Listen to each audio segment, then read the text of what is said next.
جس طرح سے آپ نے ذکر کیا کہ معلوم تھا کہ آزمائشیں آنے والی ہیں اور یوم عاشور کی صبح آزمائشوں کے گھراؤ میں بھی امام حسین ان کے رفقا کے چہروں پر اطمینان موجود تھا۔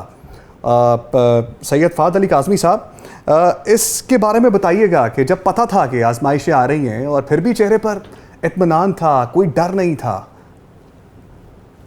بسم اللہ الرحمن الرحیم۔ دیکھیں، یہ جو ابھی جیسے حضرت بھی فرما رہے تھے، اس میں کوئی شک نہیں ہے کہ امام علی مقام امام حسین علیہ السلام کی سٹرگل پرائمریلی ایک اسپریچول سٹرگل ہے اور ایکسٹرنل ورلڈ پر اس کا ظہور ہوا ہے۔ تو جو اطمینان ہے، جو سیٹسفیکشن ہے، یوں لگتا ہے جیسے at each and every step سرکار دو عالم صلی اللہ علیہ وآلہ وسلم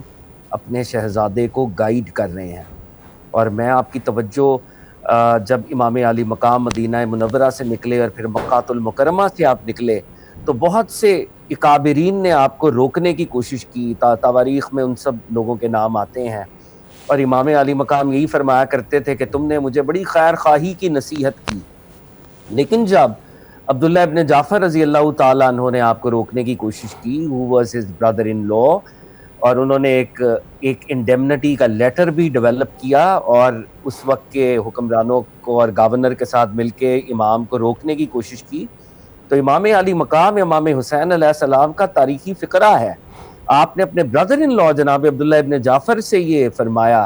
کہ رات کو مجھے سرکار دو عالم صلی اللہ علیہ وآلہ وسلم خواب میں ملے ہیں اور انہوں نے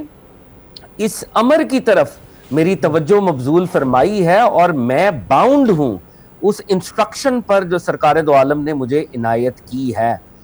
تو پوچھا گیا کہ سرکار دو عالم نے آپ کو کیا انسٹرکشن عنایت کی، وہ خواب کیا ہے جو آپ نے دیکھا ہے؟ تو امام علی مقام امام حسین علیہ السلام نے فرمایا کہ یہ معاملہ میرے اور نانا کے درمیان ہے اور اس کو میں افشا نہیں کروں گا حتیٰ کہ میں رب العزت کی بارگاہ میں حاضر ہو جاؤں۔ تو امام علی مقام he is being directly guided and supervised by his grandfather نانا رسول اللہ صلی اللہ علیہ وآلہ وسلم۔ تو جب نانا ساتھ ہوں جو وجہ وجود کائنات ہیں اور حق و باطل کا فرق کرنے والا جو میزان ہے، جو رب العزت کا پہلا اور آخری اور قطعی میزان ہے، وہ ذات سرکار دو عالم ہے۔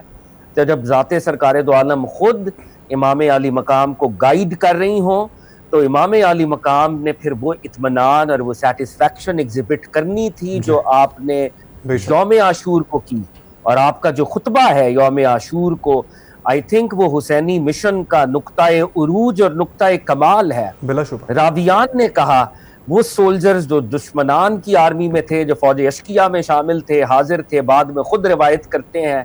کہ ایسی حمد خدا امام علی مقام نے بیان فرمائی،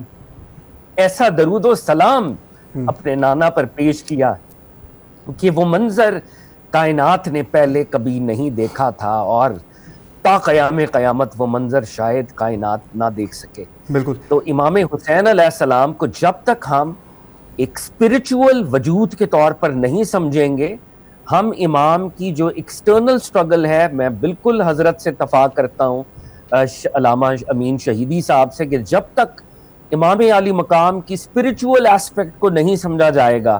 آپ پولیٹیکل سائنس کی تھیریز کے ذریعے امام کو نہیں سمجھ سکتے۔ اور ایک بات میں یہاں پہ کہنا چاہوں گا جو کہ نوجوانوں کے لیے بہت ضروری ہے، امام علی مقام کی کیمپین